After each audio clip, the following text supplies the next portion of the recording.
Happy Monday, everyone, and welcome back to the second episode of Monday Money Messages from the Mat. Today I'm going to be talking about one of the most widely recognized yoga poses, downward facing dog. And then we're going to talk about what we can do when we find our investment accounts and the stock market headed in the same downward facing position. So, have you ever seen your dog give you a good morning stretch when he or she gets up for the day? This is where the downward facing dog pose gets its name from. And we can all take a lesson from our four-legged furry friends, because this pose can give us an overall body stretch and help us to build strength at the same time. It can rejuvenate us and re-energize us, and lucky for us, it's usually repeated many times over in just one yoga class. So the downward facing dog position is a slight inversion, an upside down V position. We're going to take a look at how it's done. You're going to start out by sitting on your knees and placing your hands out in front of you on the mat about shoulder width apart with your index fingers facing forward. You're going to keep your arms straight, tuck your toes, and send your body up into that upside down V position. You're going to want to make sure that your feet are about hip width apart and send the weight back through your torso, up through your tailbone, and then down through your legs, where you'll get a nice hamstring, calf, and ankle stretch. Now eventually your legs will be able to straighten and your heels will touch the mat, but if for now they need to lift off the mat and you need to bend your knees, that's perfectly fine. You'll get the same great stretch. Draw your shoulder blades down your back to relieve neck and shoulder tension and begin to breathe slowly and deeply. So it's said that with practice, downward facing dog pose can help us to build strength in our arms and legs and even our shoulder area. It can help us to improve overall body circulation and can reduce stress and tension headaches. Now, today I want to give you a piece of timely financial market advice. Have you ever heard the saying, buy low, sell high? It makes simple sense, right? It's saying that as investors, we want to buy into an investment at a low price and then sell it for a higher price so we can realize a profit. However, sometimes it's not so easy when human nature gets in the way. When stock markets begin to slide is when we begin to panic, and investors' inner voices will start to scream, get out, get out. And this is where investors can make costly mistakes and sell at inopportune times.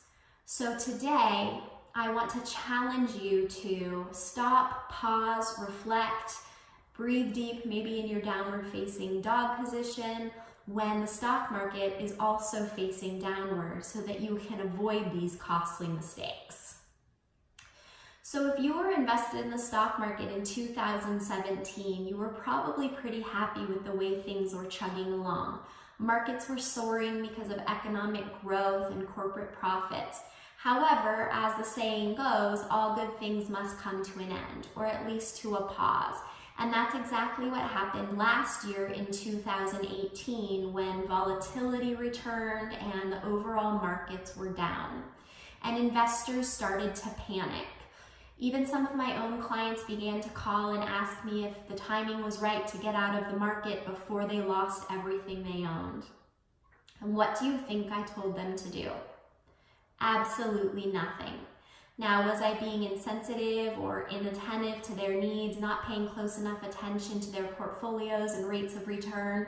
Absolutely not, because I was following the time-honored piece of advice that says, whatever goes down must come back up.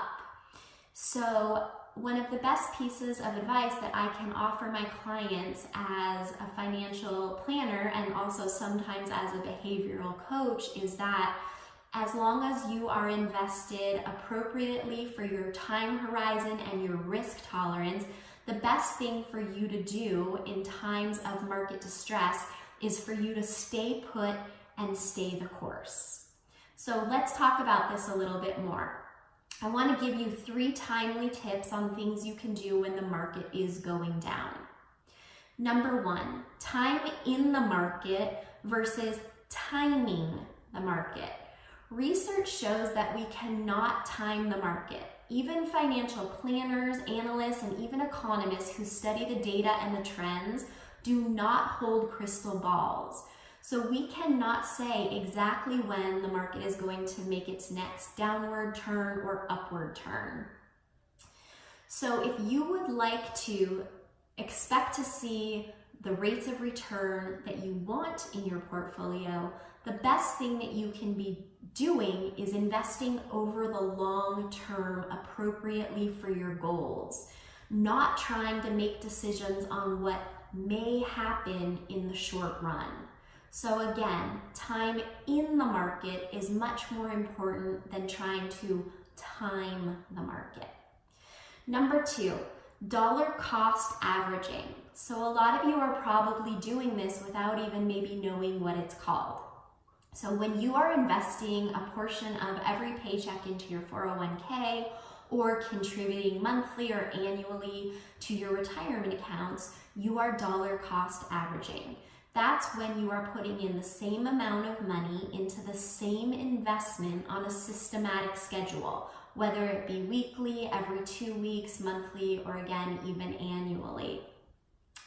Research shows that when you do this, you are buying in when the market is sometimes low and sometimes high, but overall you're going to buy in at a lower price if you continue to put your contributions in systematically. So the moral of the story here is, when the times are tough and the market is down, do not stop contributing. Continue what you are doing so that you can buy in low. And finally, number 3, cash is not king. So I'm a firm believer that the majority of your cash belongs in your bank accounts as emergency savings. Cash does not belong in your investment accounts for the long-term time horizon. Why is that? That's because of inflation, the rising cost of goods. If prices are going up on average annually 2 to 3%, and you are sitting in cash in your investment accounts annually earning less than 1%, you're losing money. It's that simple. So again, cash is not king. Keep it in your bank accounts, not in your investment accounts. So I hope those tips were helpful and that you'll think of them the next time the stock market is not in such a great facing position. Remember to head over to www.financial-yogi.com to my website, and you can find this video in written form under the Downward Facing Dog blog. And you can also review how to practice your downward facing dog pose. Make it a great week, yogis, and I'll see you next Monday. Talk to you soon. Bye-bye.